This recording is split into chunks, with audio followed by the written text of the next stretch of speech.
The moonlight was a cruel silver spotlight on the betrayal. Eleanor Ellie Vance had followed her husband James on a hunch, a cold, sickening dread that had been festering in her gut for months. He had claimed he was meeting a buyer for a prize bull in the dead of night, a story as thin and transparent as the high desert air.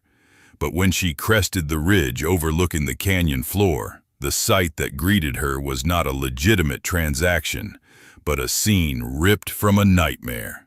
There were 3 men, James among them, huddled around a small, flickering lantern. The air was thick with the stench of cheap tobacco and the metallic tang of fresh blood. They were not discussing livestock prices. They were discussing the branding iron, still glowing faintly in a portable forge, and the terrified, tightly bound cattle huddled in a makeshift corral. James, her charming, ambitious husband, the man who had sworn eternal love and fidelity, was a cattle rustler, a common thief.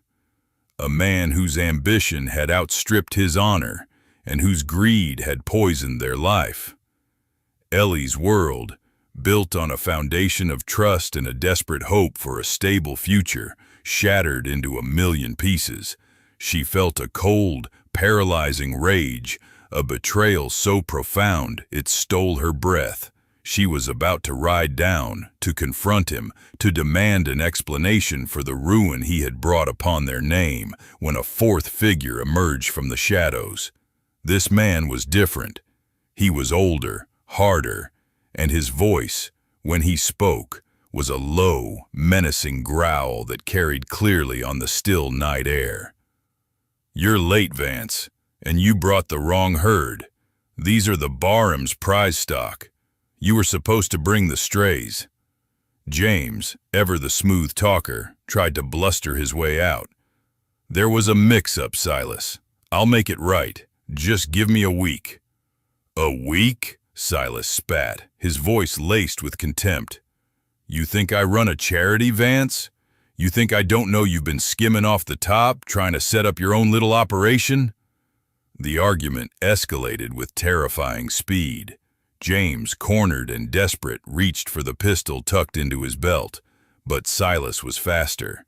The sound of the gunshot was deafening, a brutal punctuation mark in the silent night.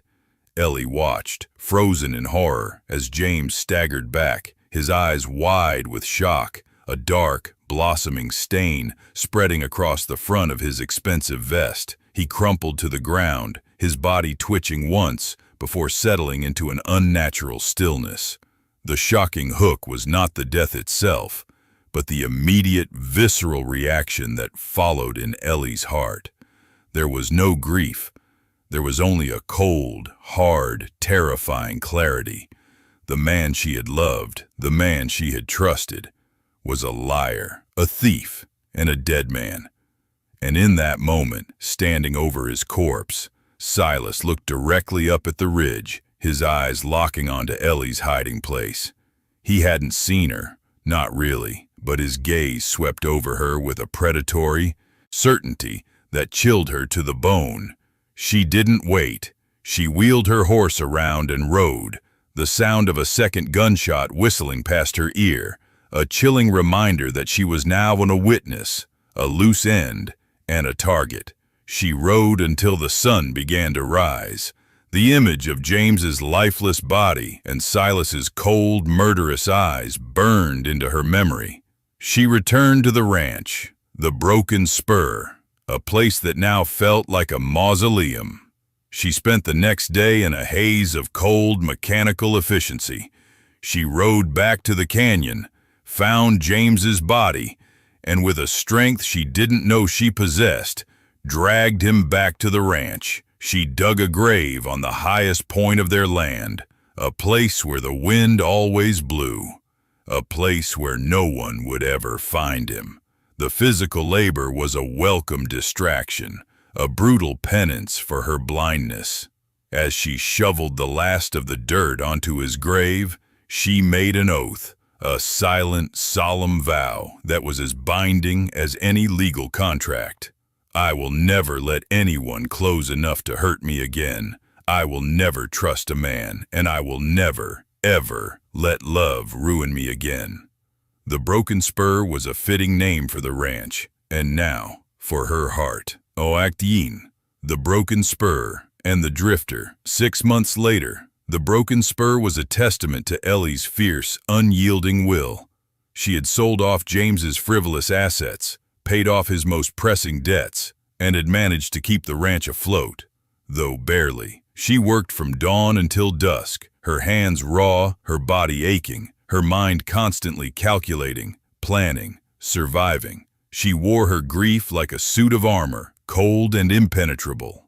She had become a ghost of the woman she once was, a woman who had dared to dream of a future filled with love and laughter. The ranch was her shield, her prison, and her purpose.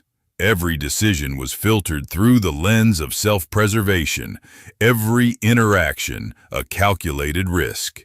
She needed help. The ranch was too big, the work too demanding, and the few hands she had were old and slow. But hiring a new man was a risk she was terrified to take.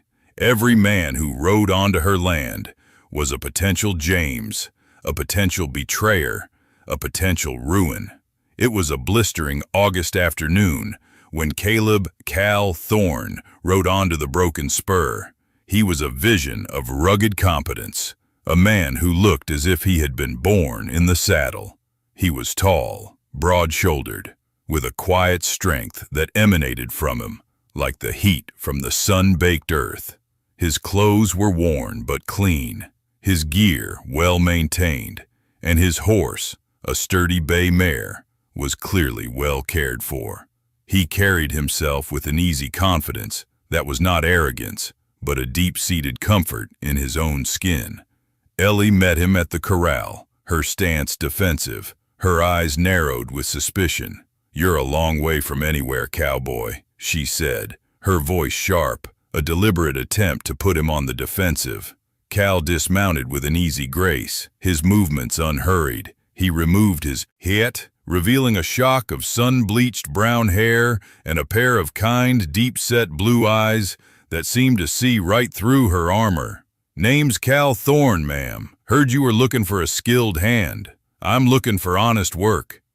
"Honest work is hard to come by these days," Ellie retorted, her gaze sweeping over him, searching for the telltale signs of a liar, a cheat, a rustler. She found none. He simply stood there, his expression open, his presence a steady, undeniable force. "I'm good with horses, better with cattle, and I don't drink or gamble," Cal said, his voice a low, steady rumble.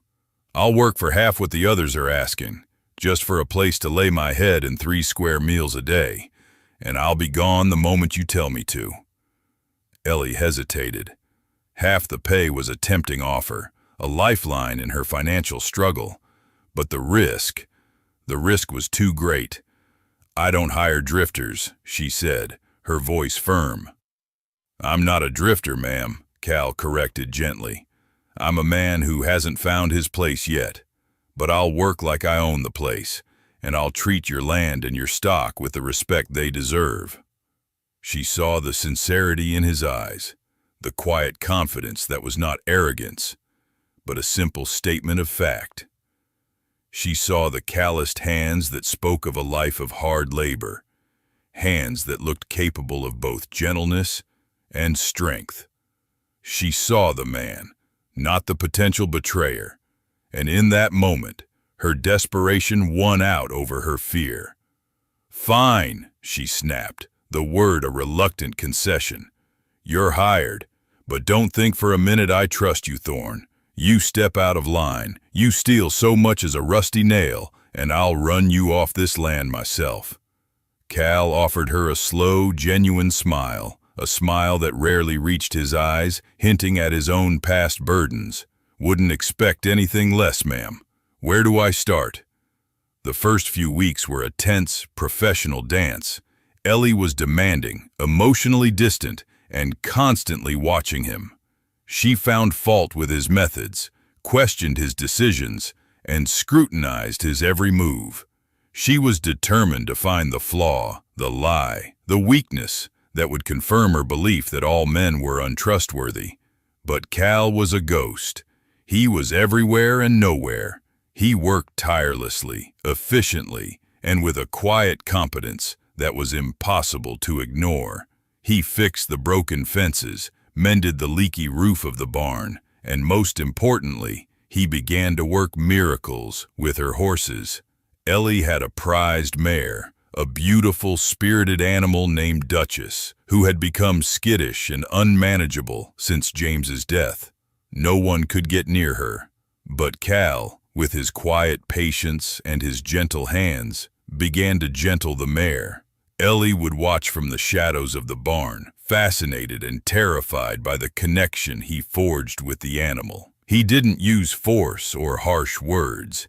He used patience, understanding, and a quiet, almost spiritual connection that seemed to soothe the mare's trauma. It was a mirror of the way he was slowly, subtly approaching her own guarded heart.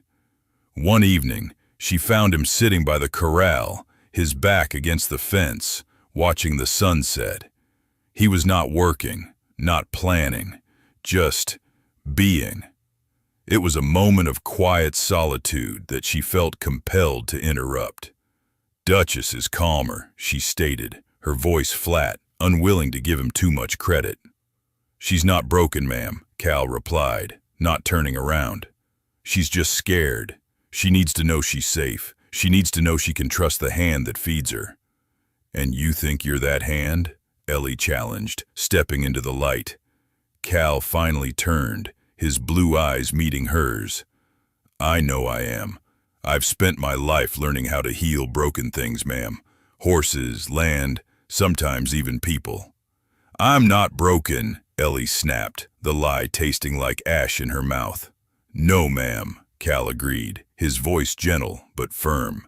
"You're just scared, and you've built a wall so high around yourself you can't see the sun anymore." His honesty was a physical blow. She wanted to fire him, to run him off her land, to silence the truth he spoke, but she couldn't. She needed him, and a terrifying part of her was beginning to crave his quiet, steady presence.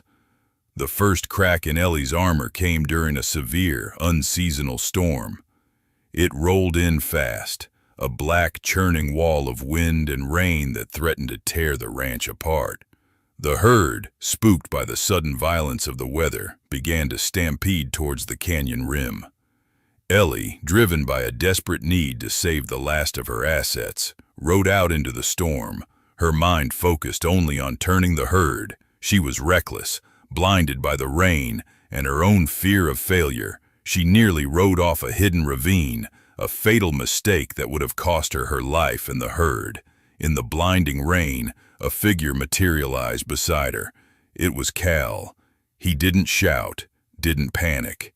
He simply rode his horse, the sturdy bay mare, with a quiet authority, his voice a low, steady command that somehow cut through the roar of the wind. He rode alongside her, his presence a solid, unyielding anchor in the chaos. He didn't try to take control. He simply guided her, his knowledge of the land and the cattle, a silent, undeniable force. Together they managed to turn the herd, pushing them towards the safety of the lower pasture. When they finally reached the barn, soaked to the bone and shivering, the adrenaline began to wear off. Ellie slid off her horse, her legs shaking, her heart pounding a frantic rhythm against her ribs. "You almost went over the edge," Cal said, his voice devoid of accusation, only a quiet concern. "I know," Ellie whispered, her pride shattered, her vulnerability exposed. I didn't see it." "You were focused on the wrong thing," Cal said, his blue eyes meeting hers, a silent, profound understanding passing between them. "You were focused on the fear of losing them, not the job of saving them." He didn't lecture her. He didn't demand thanks.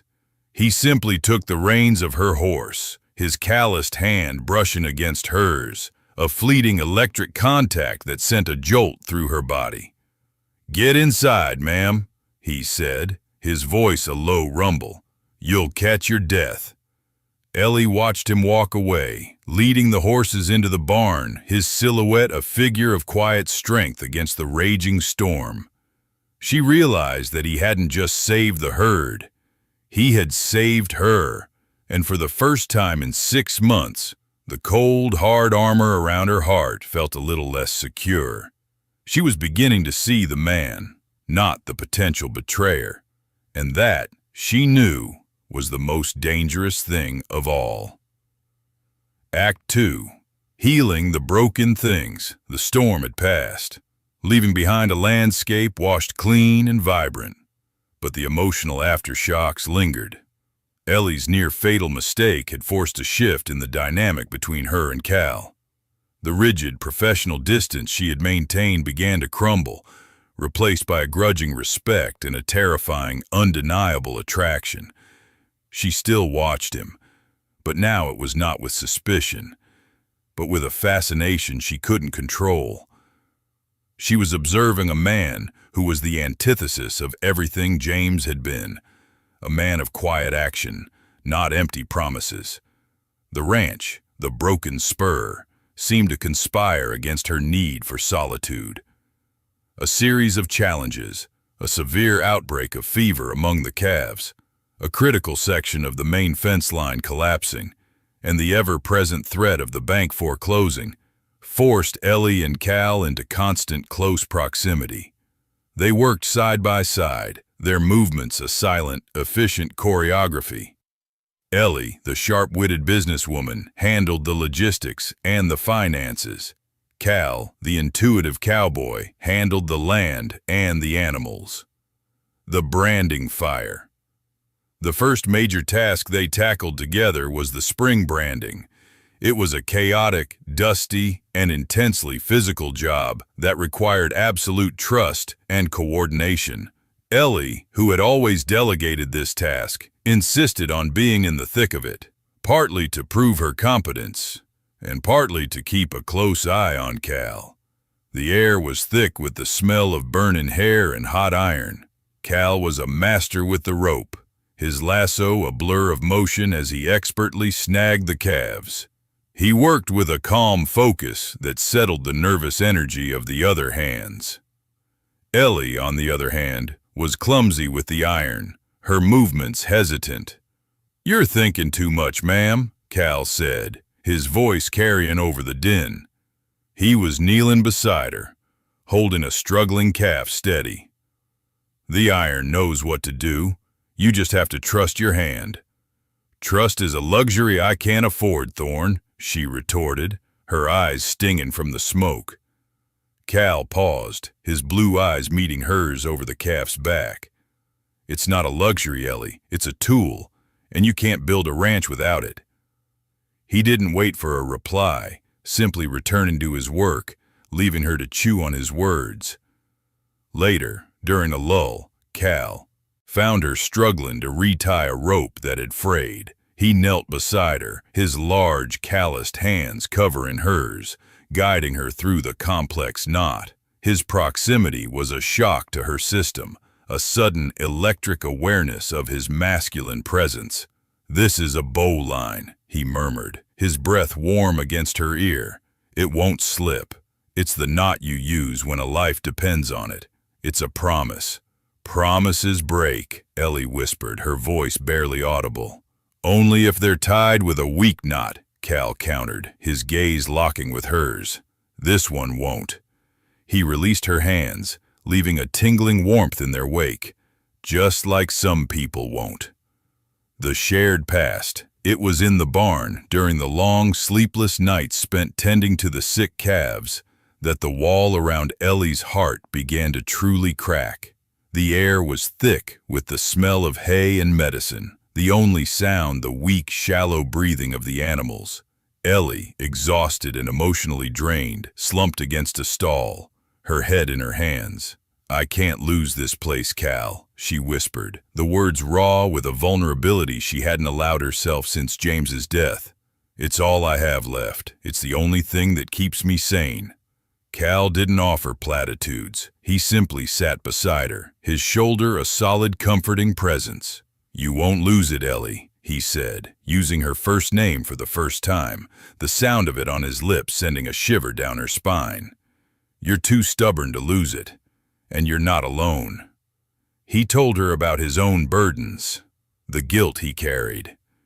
Years ago, he had been a foreman on a large ranch.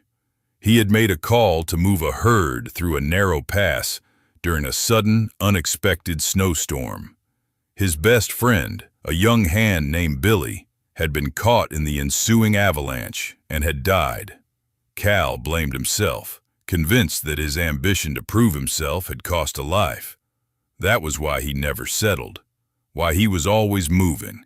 He felt he didn't deserve a home. "I carry him with me," Cal confessed, his voice low and rough. "Every time I make a decision, I hear his voice. I see his face. That's why I'm so careful now. I won't be responsible for another life." Ellie listened, her heart aching for his pain. She saw the difference between his guilt and James's betrayal. James had been selfish, driven by greed. Cal was selfless, driven by a profound sense of responsibility. His pain was an honest wound, not a festering lie. James was never a rancher, Ellie admitted, the words a painful confession. He was a city boy with grand ideas. He saw the ranch as a means to an end, a way to get rich quick.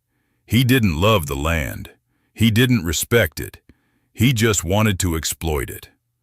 She paused, swallowing the lump in her throat. "I loved him, Cal. I truly did. I saw the ambition, and I mistook it for drive. I mistook his charm for character. I was so blind." "You weren't blind, Ellie," Cal corrected gently. "You were hopeful. There's a difference. Hope is a good thing. It's what keeps us going. But sometimes, hope needs a little common sense to guide it." The Mustang and the mirror. The most profound connection, however, was forged through the wild Mustang. A few weeks prior, Cal had rescued a magnificent jet-black stallion from a government roundup. The horse was a creature of pure, untamed spirit, but it was also deeply traumatized, lashing out at anyone who came near. Ellie watched day after day as Cal worked with the Mustang, whom he had named Shadow. He didn't use a whip or a rope. He used patience, understanding, and a quiet, almost meditative presence. He would sit in the corral for hours, simply being with the horse, allowing Shadow to approach him on his own terms. He spoke to the horse in a low, soothing voice, his words a gentle balm to the animal's fear. "You're trying to gentle him the same way you're trying to gentle me," Ellie observed one afternoon, leaning against the fence, her arms crossed. Cal looked up, a slow, genuine smile touching his lips. "You're not so different, ma'am. Both of you have been hurt by a heavy hand. Both of you need to learn that not all hands bring pain." He paused, his gaze holding hers. "And both of you are magnificent creatures, worth every ounce of patience I have." His words, spoken with such sincerity, bypassed her defenses and struck her deep in her soul. She felt a blush creep up her neck, a sensation she hadn't experienced in years. The dance of the stars, the tension between them was a living, breathing thing, a palpable energy that filled the ranch. Every shared glance, every accidental touch, every late-night conversation by the fire was a step closer to the inevitable. One evening, after a long day of riding the perimeter, they found themselves miles from the ranch house as darkness fell. Cal, without a word, built a small, efficient fire and laid out 2 bedrolls. "We'll sleep under the stars tonight," he announced. "It's a clear night, best view in the county." Ellie, initially hesitant, found herself captivated by the sheer, unadulterated beauty of the night sky. Cal pointed out constellations, telling her the old cowboy stories and Greek myths associated with them. He spoke of the vastness of the universe, the insignificance of their troubles, and the enduring nature of the stars. "It puts things in perspective," Cal said, his voice a low, thoughtful murmur. "All that light, traveling for thousands of years just to reach us. It makes you realize that some things are worth the wait." Ellie lay on her back, watching the Milky Way stretch across the black velvet sky. "I used to hate the silence out here," she confessed. "In the city, there was always noise. It kept the thoughts away. Out here, the silence is so loud." "It's not silence, Ellie," Cal corrected. "It's the sound of the world breathing. Listen close. You can hear the coyotes, the wind through the sage, the horses grazing. It's a different kind of noise. It's the sound of life." He turned on his side, propping his head up with his hand, his gaze fixed on her. "What thoughts are you trying to keep away, Ellie?" She hesitated, the question too direct, too intimate. But under the vast, honest sky, the lie felt impossible. The thought that I'm a fool, that I wasted the best years of my life on a lie, that I'm destined to be alone because I can't tell the difference between a good man and a bad one. Cal reached out, his hand resting lightly on her arm. "You're not a fool. You're a survivor. And you're not alone. You have this ranch, you have your strength, and you have me." "You'll leave," she said, the words a raw, painful certainty. "Everyone leaves. James left. You're a drifter, Cal. You said so yourself. You'll find your place, and it won't be here." "I said I hadn't found my place yet," Cal countered, his voice firm. "I didn't say I wouldn't recognize it when I did. And I'm starting to think my place isn't a piece of land, Ellie. It's a feeling. It's a purpose. It's a team." He leaned closer, his eyes searching hers in the dim starlight. "I'm not James. I won't betray you. I won't leave you. I'm here, Ellie, and I'm not going anywhere unless you tell me to." The air crackled with unspoken desire and profound emotional truth. Ellie felt her carefully constructed walls crumble, brick by agonizing brick. She saw the man, the honor, the quiet, steady love in his eyes. And she knew, with a certainty that transcended fear, that this was real. The autumn cattle drive. The largest task of the season was the autumn cattle drive, moving the herd from the high summer pastures down to the sheltered winter grazing lands. It was a 3-day journey, a monumental effort that required every hand on the ranch, and most importantly, Cal's expertise. Ellie insisted on riding point, a position of authority and danger, determined to prove she was still in control. The drive was a grueling test of endurance. The dust was thick, the sun relentless, and the cattle were restless. On the second day, they hit a narrow, rocky pass known as Devil's Elbow. The herd balked, a nervous energy rippling through the thousands of pounds of muscle and bone.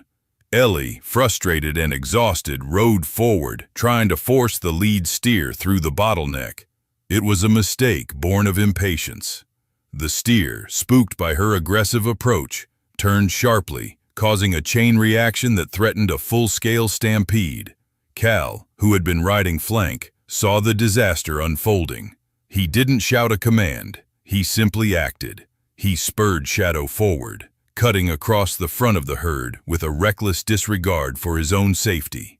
He rode directly into the path of the panicked steer, his horse a blur of black muscle and speed. With a sharp, controlled movement, he leaned down and slapped the steer hard on the nose, simultaneously letting out a sharp, guttural cry that cut through the noise. The steer stopped, momentarily stunned. The ripple of panic broke. Cal held the line, his presence a wall of calm authority. He then, slowly, patiently, guided the lead steer into the pass, the rest of the herd following like water through a sluice gate. Ellie watched the entire sequence, her heart lodged in her throat. It was a display of horsemanship and courage that was breathtaking. When the last of the cattle had passed, Cal rode back to her, his face streaked with sweat and dust, his expression unreadable. "You were reckless," he said, his voice low and firm, the first time he had ever truly chastised her.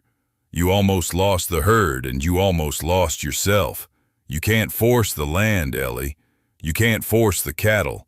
You have to work with them." "I was trying to save them," she defended, her voice trembling with residual fear and wounded pride. "You were trying to control them," Cal corrected, his blue eyes holding hers with an unwavering intensity. "There's a difference. Control is an illusion out here. Trust is the only thing that works. Trust the horse, trust the land, and trust the man riding beside you." He didn't wait for her reply. He simply turned his horse and rode back to his position, leaving her alone with the profound weight of his words. She realized that her need for control was a direct result of James's betrayal. She had to control everything because she had lost control of the most important thing, her own heart. The first touch of forever, the inevitable, arrived on a clear, star-filled night. They had just finished mending a critical section of the fence line that had been sabotaged by a rival rancher, a man named Silas, the same man who had killed James, who was now trying to squeeze Ellie out of her land. The physical labor had been grueling, the shared triumph exhilarating. They stood together, leaning against the newly strung wire, the vast, silent expanse of the Wyoming sky stretching above them. "We did it," Ellie whispered, a genuine smile lighting up her face. "We actually did it." "We make a good team, Ellie," Cal said, his voice low, his eyes reflecting the starlight. He turned to her, his gaze intense, and the world seemed to narrow down to just the two of them. He didn't ask. He didn't rush. He simply closed the distance between them, his calloused hand reaching up to cup her cheek, his thumb gently stroking the soft skin beneath her eye. The kiss was slow, deliberate, and utterly consuming. It was a kiss that tasted of dust and sweat, and the sweet, clean air of the high desert. It was a kiss that was a promise, a question, and a statement all at once. It was a kiss that shattered the last vestiges of the wall around her heart. But the moment it ended, the fear rushed back in, cold and sharp. Ellie pulled back, her heart hammering against her ribs like a trapped bird. "No," she gasped, shaking her head, her eyes wide with panic. "I can't. I swore I wouldn't. I can't do this, Cal." Cal looked at her, his expression a mixture of pain and understanding. "I know your oath, Ellie, but an oath made in pain is a prison, not a promise." "It's a shield," she cried, turning away from him, the vast, silent landscape suddenly feeling suffocating. "Love is a weakness, Cal. It makes you blind. It makes you vulnerable. It makes you dead." She rode back to the ranch, leaving him alone under the cold, indifferent stars. The immediate aftermath and the cost of the oath. Ellie's retreat was swift and brutal, a physical manifestation of her emotional panic. She rode Duchess back to the ranch house at a breakneck pace, the wind whipping tears from her eyes. She didn't stop until she was locked in her room, leaning against the heavy oak door, gasping for breath. The memory of Cal's kiss was a brand on her lips, a searing reminder of the life she had sworn off. Love is a weakness. Love is a lie. Love is death. The mantra was a desperate, failing shield. Every fiber of her being screamed that Cal was different, that his touch was honest, his presence a sanctuary. But the ghost of James, the memory of the gunshot, and the cold, hard reality of her betrayal-forged oath were too strong. She had survived by being hard, by being alone. To let Cal in was to risk everything, to risk a pain that would surely destroy her. She didn't see Cal for 2 days. He respected her space, a silent acknowledgement of the battle raging within her. He left her meals on the porch, fixed a broken hinge on the kitchen door, and worked the ranch with the same quiet, tireless efficiency. His absence was a louder presence than his company had ever been. She found herself constantly listening for the sound of his boots, the low whistle he sometimes made while working. The silence was a judgment. On the 3rd day, she found him in the tack room, meticulously oiling a saddle. The air was thick with the scent of leather and oil, a comforting, familiar smell. "I can't apologize for the kiss, Ellie," Cal said, not looking up, his voice calm and steady. "It was the truth, and I won't apologize for the truth." "It changes things," Ellie managed, her voice hoarse. "Only if you let it," he countered, finally looking up, his blue eyes direct and unwavering. "I'm not asking you to forget your past. I'm asking you to stop letting it dictate your future. I'm still the same man who was hired to save this ranch. I'm still the same man who won't leave you to face Silas alone. The only thing that's changed is that now you know how I feel." He stood up, wiping his hands on a rag. "You don't have to choose me right now, but you do have to choose the ranch. Silas is moving. He's trying to get the bank to accelerate the foreclosure. We have to act now." His shift to the practical, the immediate threat, was a lifeline. It allowed her to engage her mind, the part of her that wasn't paralyzed by fear. "The bank is legitimate," Ellie repeated, walking over to the table where the ledgers were spread out. "They have a legal claim on the land because James defaulted on the loan. We need to pay the loan, or at least a substantial portion of it, to buy us time. It's a massive amount," Cal stated, leaning over the papers, their shoulders almost touching. The casual intimacy of their shared focus was a new, terrifying comfort. "We don't have enough cattle to sell, and the market is low. Selling off the best stock is a short-term fix that kills the ranch's future." Cal stood up, his eyes alight with an idea. "We don't sell the cattle, we sell the horse." Ellie stared at him. "Shadow? Cal, he's a wild Mustang. He's not broken yet. He's not ready for sale." "Not for riding," Cal corrected, a slow, determined smile spreading across his face. "For stud. He's a magnificent animal, Ellie.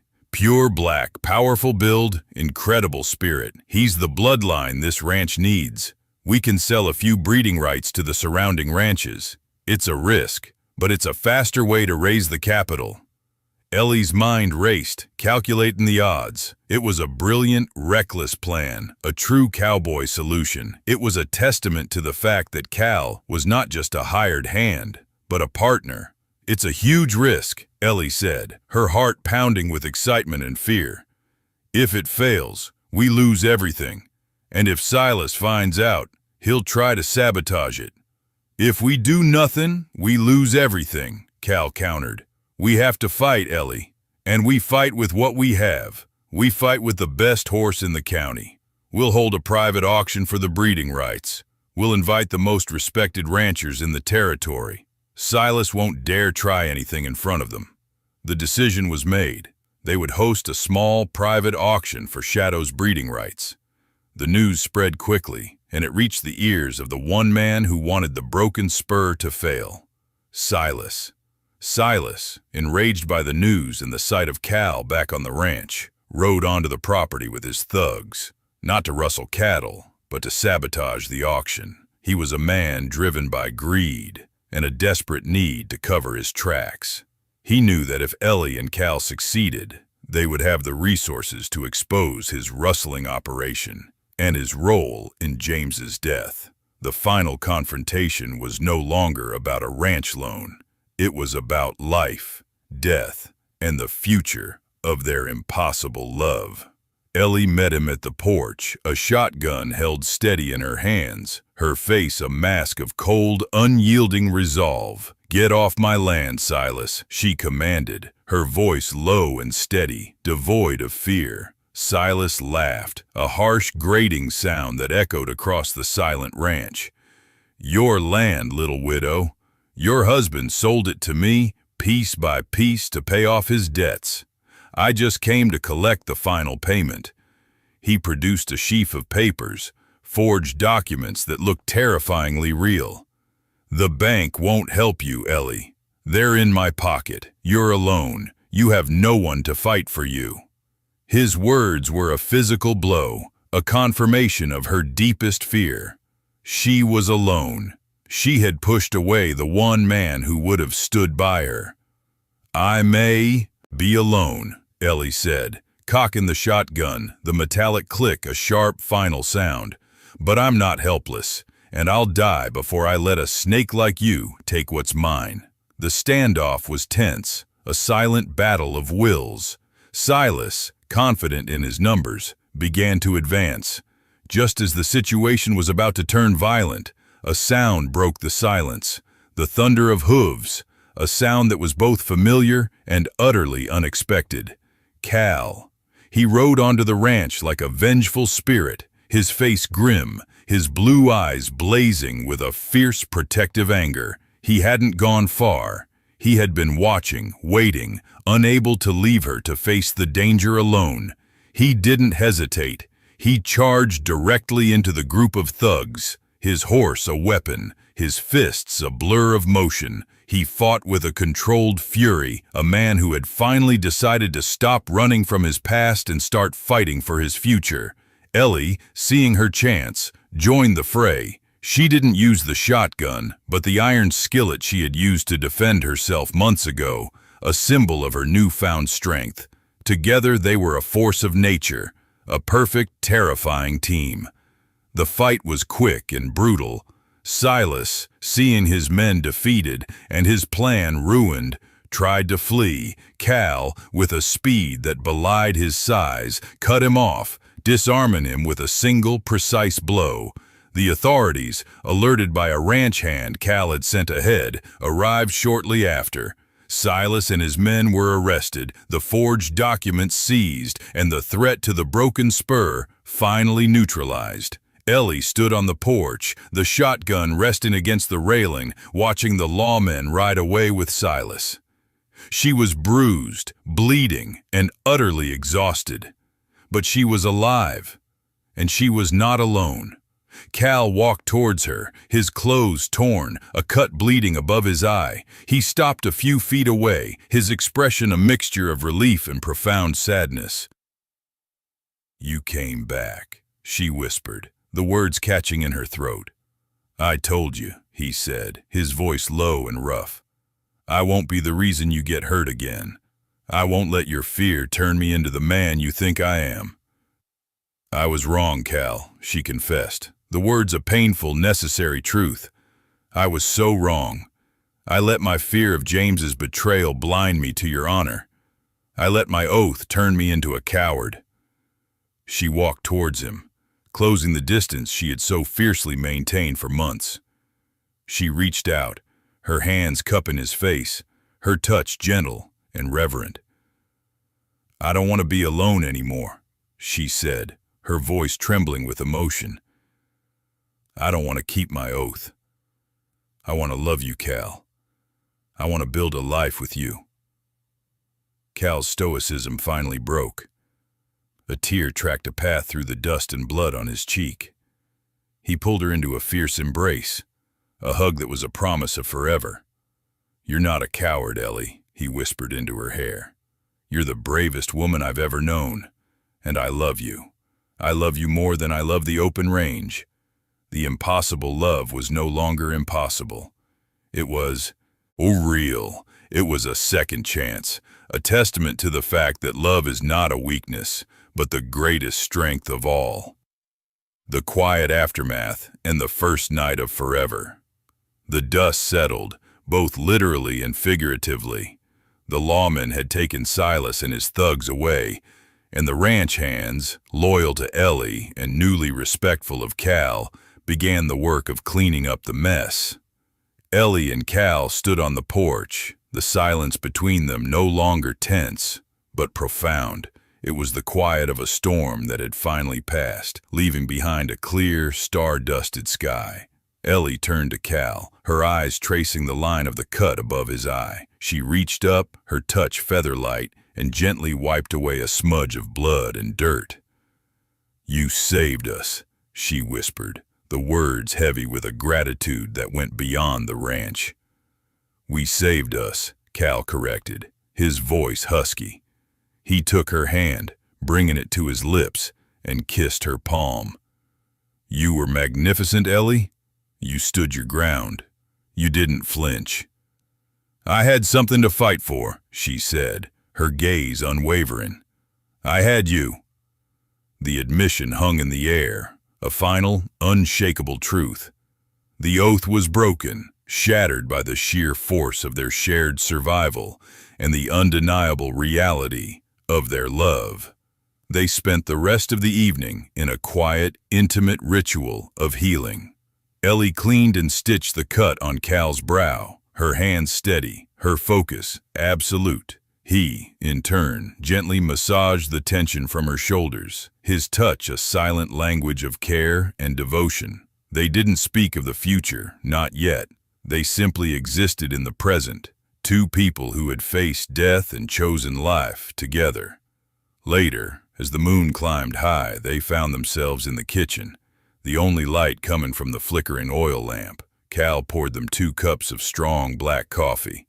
"I have to tell you something," Ellie said, her voice low. She set her cup down, her hands trembling slightly. "About James. I didn't tell the sheriff everything. I couldn't.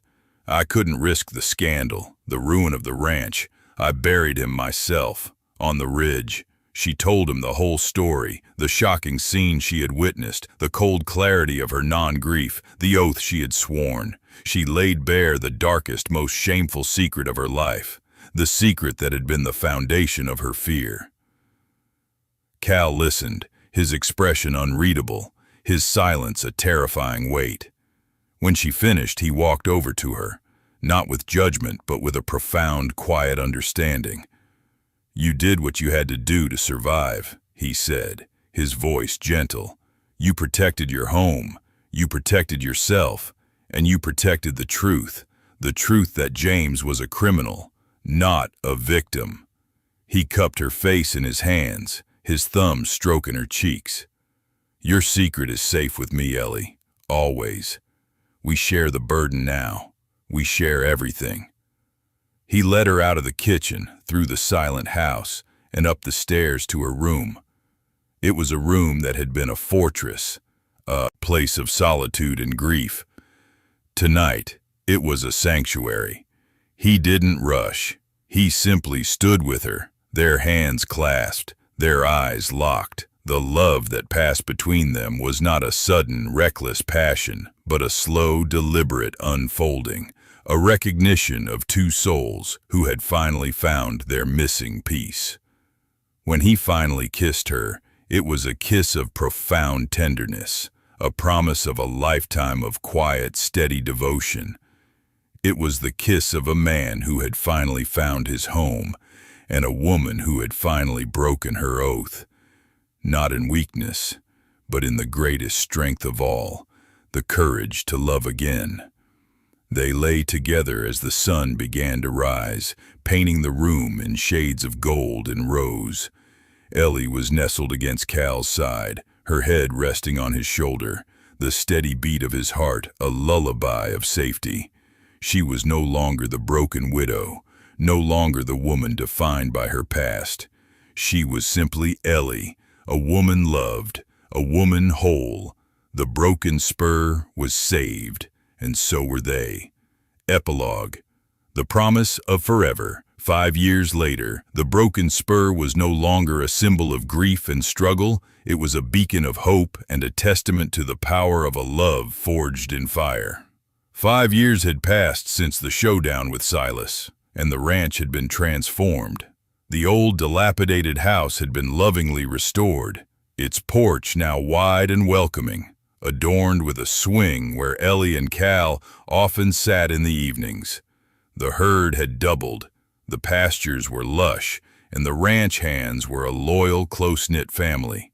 Ellie, now a mother of two, a spirited 4-year-old boy named Billy, after Cal's lost friend, and a quiet, blue-eyed 2-year-old girl named Clara, stood in the kitchen, the scent of fresh-baked bread filling the air. She was no longer the guarded widow, but a woman radiant with contentment, her eyes sparkling with a joy she once thought impossible. The lines of worry that had etched themselves around her eyes were softened by laughter, and the perpetual tension in her shoulders had finally eased. She wore practical denim and a simple cotton shirt, a far cry from the tailored dresses James had insisted upon, and she had never felt more beautiful or more authentically herself. Cal walked in, his face weathered by the sun and wind, but his eyes were soft, always soft. When they landed on her, he scooped up Clara, who squealed with delight, and kissed Ellie on the forehead. His presence was a constant, steady anchor in her life, a silent promise of security and unwavering love.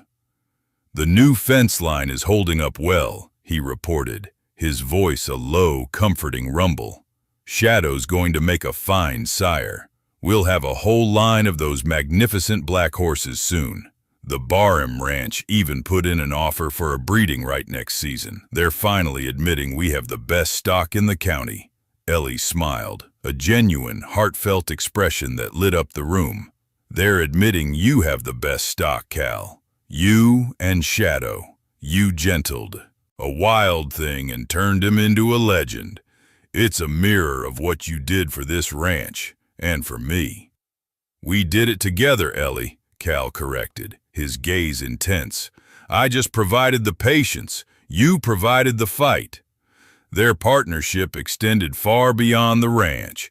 Ellie had become a driving force in the small community of Redemption Springs. Using the business acumen she had honed in her previous life, she had helped organize a co-op for the smaller, struggling ranchers, giving them a collective voice and better market access. She had also successfully campaigned for a new schoolhouse, a project that had been a dream for the town for decades. "And what about the new schoolhouse fund?" Ellie asked, ever the pragmatist. "We're still short a few $100s for the roof."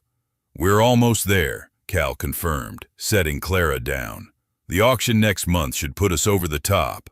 The whole town's behind you, Ellie. You've given them something to believe in again. They see the Broken Spur not as a place of ruin, but as a place of second chances." He walked over to her, his hands resting on her hips, pulling her close. "Do you ever think about your oath?" she asked, her voice low, a question that was no longer a source of pain, but a measure of how far they had come. Cal wrapped his arms around her, pulling her into a fierce embrace. "Every day, but I realize now that the oath wasn't about never loving again. It was about protecting your heart, and you did that. You protected it until the right man came along, the man who wouldn't break it." He looked down at her, his gaze intense. "I swore I'd never settle down, but you taught me that settling down isn't about being trapped. It's about finding your true north. You are my home, Ellie. You and these kids and this land. This is where I belong." The children, Billy and Clara, ran out onto the porch, their laughter echoing across the yard.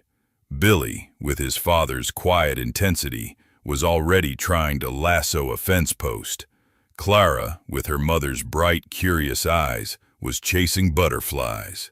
Ellie and Cal followed them, settling onto the porch swing. The sun began to set, painting the sky in a spectacular array of oranges, reds, and purples, a perfect backdrop for the family. "Remember that night we slept under the stars?" Ellie murmured, leaning her head on Cal's shoulder. "You said some things are worth the wait." "You were worth the wait, Ellie," Cal whispered, his lips brushing her hair. "Every moment of it." The love they shared was not the reckless, ambitious fire of her first marriage. It was a deep, steady warmth, a quiet, unshakable foundation built on shared labor, mutual respect, and a profound understanding of each other's broken places. They had healed each other, not by erasing the past, but by building a future so strong, so vibrant, that the shadows of yesterday could no longer touch them. The woman who swore she'd never love again had found her forever, and the lonely cowboy had finally found his home. Their story was a legend whispered on the wind, a testament to the fact that even the most broken of hearts can be mended, and that the most impossible of loves can be the most real.